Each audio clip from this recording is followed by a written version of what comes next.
now we're going to look today at the doctrine of obligatory lying.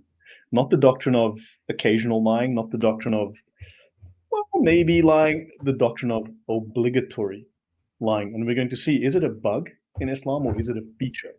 And I think we will discover it is a deep, fundamental, foundational feature. Lying is integral to Islam. It is the opposite, the literal moral inversion of Judaism and Christianity in that regard.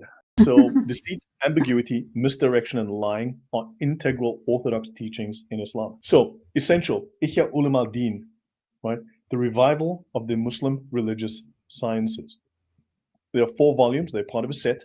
And it says, what distinguishes, and by Imam al-Ghazali, what distinguishes this book from others is its strong spiritual influence on the reader, right? Because it makes him seek soundness of heart and Allah's pleasure through the act of worship. So following the directions in this book will make you a good moral Muslim. Abu Hamid al-Ghazali is a towering figure in Islam, right?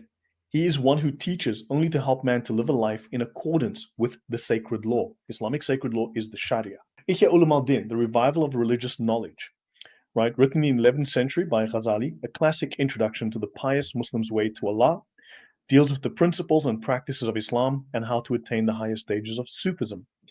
It is perhaps the most influential work on ethics in Islamic history. So let's say ethics and morals in Islamic history. It became the most frequently read Islamic book after the Quran. Keep these facts in mind. And let's see from a quote from Mr. al-Ghazali himself. Of course, a lie is permitted. If the truth would lead to another prohibited thing that is worse than lying, then lying is permissible. That's from the 40 Principles of the Religion, which is from Ihya Ulum al-Din. Of course, a lie is permitted. Yes, definitely. Because if telling the truth is going to cause embarrassment, shame, cause a few problems, then of course you lie, because lying is permissible. Well, let's look at some of the Islamic doctrines of deceit. There's Taqiyya. Now, you'll hear that term a lot, Taqiyya. Now, technically, it is a Shia term. Sunnis will say, well, no, that's a Shia thing. We don't do that, as if they're innocent little lambs. Because in Sunni Islam, technically, it is called muddarat. So Taqiyya is called muddarat in Sunni Islam. However, the word Taqiyya is so common that the Sunnis use it as well. The Sunni scholars will use it.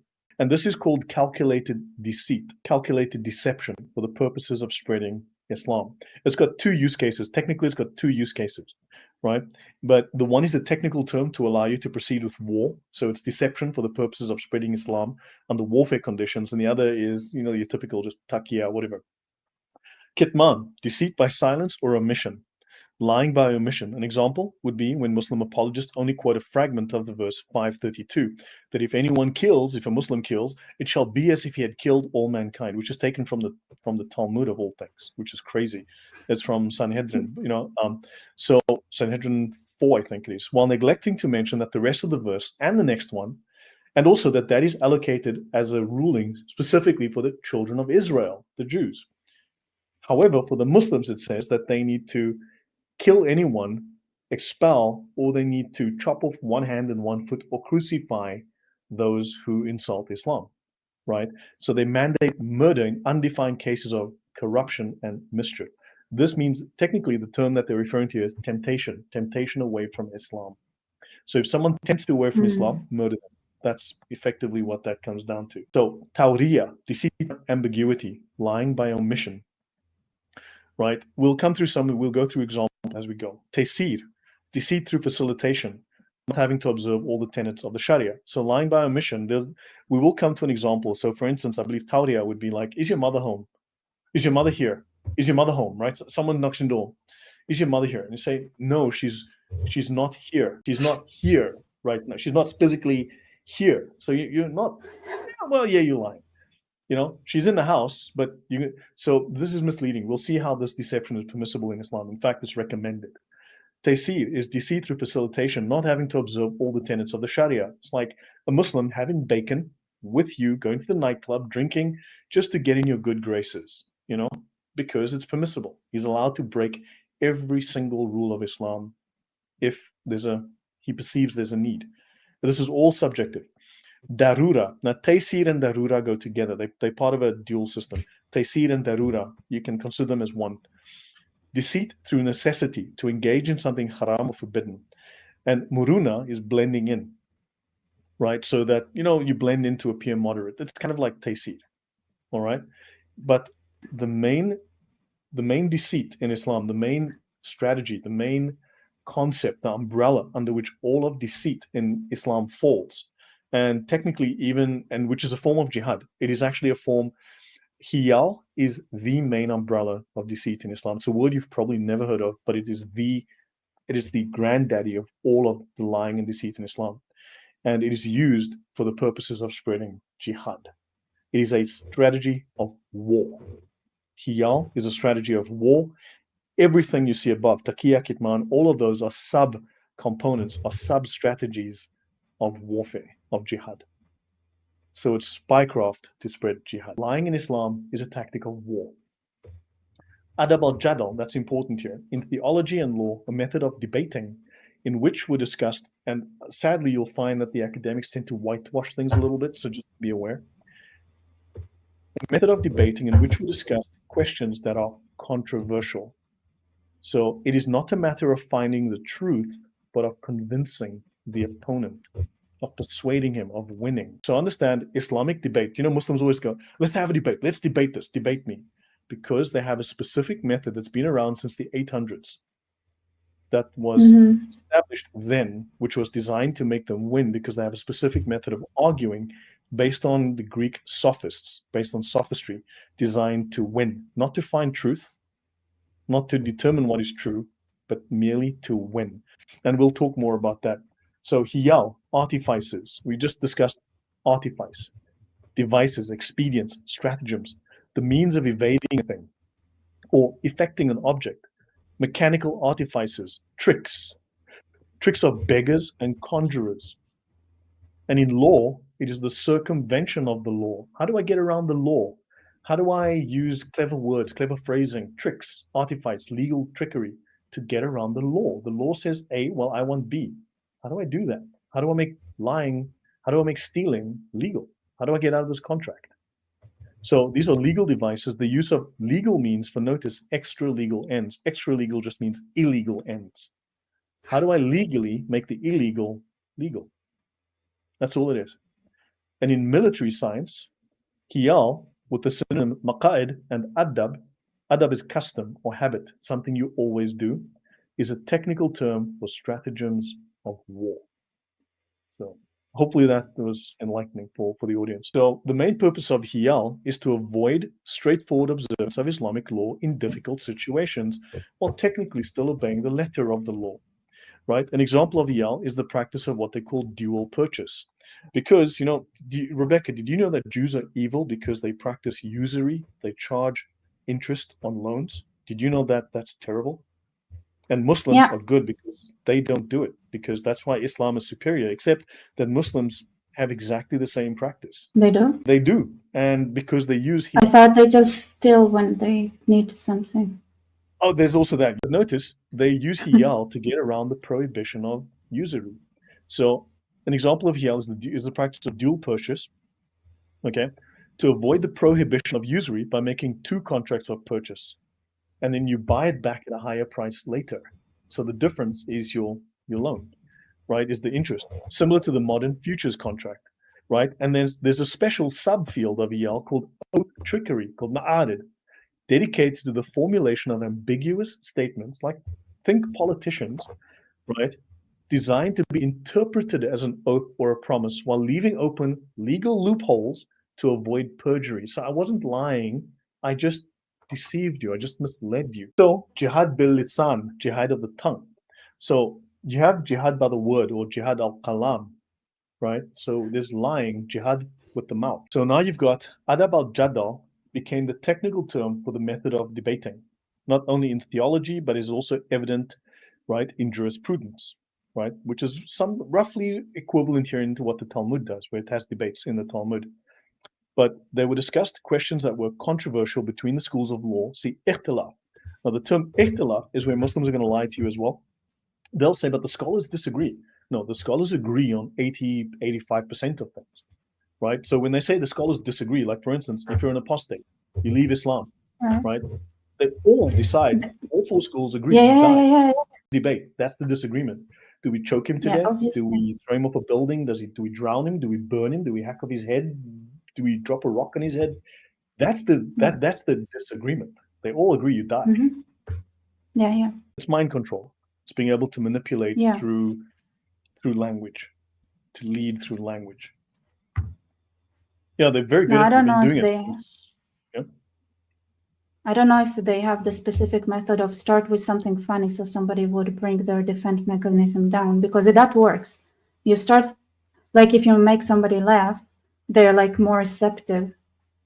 Mm-hmm. You know what I'm saying? Yeah, And no, of course. I don't know if it's there, but it's. I can talk like, about that's a that later. I question I can use have. some examples. But notice there's a guy But called but Rahad. it's like in general, like is that already there, or is it something that developed later? For example, this kind of tactics. So Because if I could look, have like all the list of all the methods they do it with, that would be the amazing. methods, But I don't know if it's. they have a general structure. Look, you've got a general structure, and the rest is just creativity. But also, it's things that have become implicit. It's not always explicit. It's implicit in the culture. It's implicit in the communication. It's implicit in the morality, the legality. And there's a guy called Rahat Zaman who is lying his ass off in the chat, for instance. I mean, he's just like making assertions, you know. I mean, but it's simple. So anyway, but Ilm al-Badi, the branch of rhetorical science, right? So you have grammar, logic, and rhetoric. Grammar is being able to phrase something well and describe it really well and accurately. Logic is obviously being able to do logical analysis and exclude things which are not logical and realistic, and sticking with evidence, a process of working through evidence. And then rhetoric is persuasiveness. Now notice in Islam, they dispense with grammar, they dispense with logic, and they focus very strongly, almost exclusively, on rhetoric. Facts don't matter because facts get in the way of their lives. And they speak here of the artifices of the ornamentation and the embellishment of speech. So from poetry, from prose, they learned how do we add nice, how do we create nice sounding speech that's completely 100% false, basically. Deceiving through nice language. That's how that developed. Right, so now it is sunnah, right? So adab means the same as sunnah, the sunnah of Muhammad, right? The sunnah, the way of Muhammad, the example of Muhammad. So ilm al-Badi, so you can get that, okay? Now, this is the sunnah of war, right? So it means, so Hiyal is a technical term for stratagems in war. You have synonyms like maqa'id and adab. And the use of stratagems in war is justified by a saying attributed to Muhammad, peace be upon him, which is really an old proverb, al-harb khudda, war is deceit. Muhammad, I don't know, back in like 2000 BC, Muhammad was saying that. So the term occurs in the titles of works on military art, as well as in their text. They don't mean military paintings, they mean the art of war, as well as in their text. It's about lying and about fighting. How do you use spies, lying, and propaganda? This is war propaganda to win a war. It is ideological warfare. It is deception. It is deceit. The first and simplest Hiyal were presumably thought out by the interested parties who felt the need for them. That would be the merchants in particular. But it was quite beyond them to invent and apply the more complicated forms of Hiyal. They had to have recourse to specialists in religious law. So in other words, you know, I really want to lie. I want to lie in my promises, lie to my customers, lie in my contracts. I want to be able to break my contracts. I want to be able to deceive my customers, steal their money. What the? I know. I'll go to my priest and ask him, Mr. Priesty, how do I lie? Help me write contracts that are dishonest. And that's what you guys do, right, Rebecca, in your shop? I mean, I know you guys own a little coffee shop. You guys went to the rabbis and you said, hey, help me write the most honest, dishonest, deceptive, most, I don't know, nasty possible contracts with my suppliers, right? You went straight to the rabbi. I mean, I know the Catholics will just go straight to their priest and help me do, because that's what we, no, that's not normal. No, you go to the imams. You want to learn how to lie, you go to the imam. That's what they did. So it's rhetoric, it's persuasion, it's to get your way, to get things, right? And these last, it says here, the imams, Yeah. the Muslim imams, did not hesitate to supply the need for legal tricks to deceive other people. So the imams, the Muslim scholars, were the ones that supplied the methods for lying the best. And a special branch of Hiyal is concerned with the evasion of obligations undertaken under oath. Making promises and then breaking them. How do I do that? Yeah, I'm a Muslim imam. I'll help you lie just like that. Give me some money. Gibbs money, and I'll help you. But like, you know, I was when this ceasefire bullshit for like this horrible hostage deal, to be honest, like they showed how much they are starving in reality. Like how like they went out and started celebrating their great victory. I feel like, you know, those who aren't completely like Hamas themselves couldn't have, like, that was like just too much in their faces. Like after all the begging and crying. And you know how many stories there are of like them begging, crying, and then just stealing the money and going away. No, understand, this is a normal part of Islam. This is standard Islam. This is nothing surprising. This is a standard part of the culture. It is built on deception, deliberate lying, obligatory lying. The culture is trapped in its own lies. Let's continue. So, and then Machiavelli. So Hiyal is Machiavellian tricks to recruit new adherents to Islam and detach them from their religion. Oh, we're going to lie to those Christians to get them into Islam because it's legal to do so, because we are honoring Allah by getting a new recruit. So we can lie to them. And that's another part of Islam. They will lie to get people into Islam. Muslim man tricked his Jewish neighbor story. And this Muslim, Sheikh Umar, this is an amazing story. Look how cool he lied to get his Jewish neighbor to become a Muslim. Once upon a time, there was a Muslim and he has a Jewish neighbor.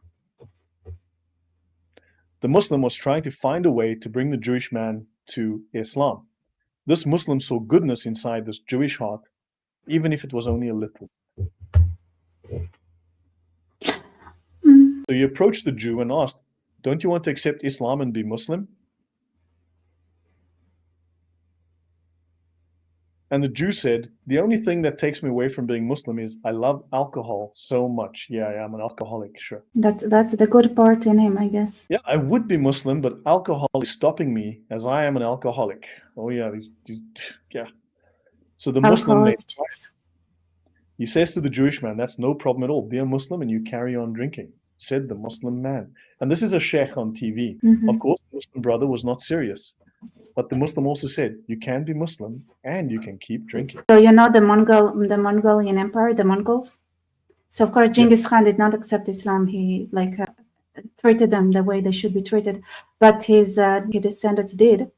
But they loved drinking, right? But they were ready to accept Islam. And when the alcohol question came up, then the Muslims were like, you know, they are doing jihad, so we cannot complain. Like they are doing the biggest mitzvah, like the biggest thing you can do in Islam. So you know the fact that they are still drinking alcohol and eating bacon, like, you know, we can just like not notice that. Like they didn't stop. They just like the idea of. Remember, there are no absolute morals in Islam. Anything through Hiyal can be made legal. The biggest sins can be made legal. So he says the Shahada and he becomes a Muslim. Right? So the Jew now becomes a Muslim. So then the Muslim said, now you are a Muslim. Okay? And now if you keep drinking alcohol, we will punish you with the law. And if you decide to leave Islam, then we will kill you. That's what they do. So this man stayed Muslim and also stopped drinking alcohol. And of course, we did good because we stopped someone from drinking. That's great, isn't it? I mean, we lied, but that's acceptable. Allah wants that. You know, Muhammad did it. That's good. So there you go. That was a very good plan by the Muslim.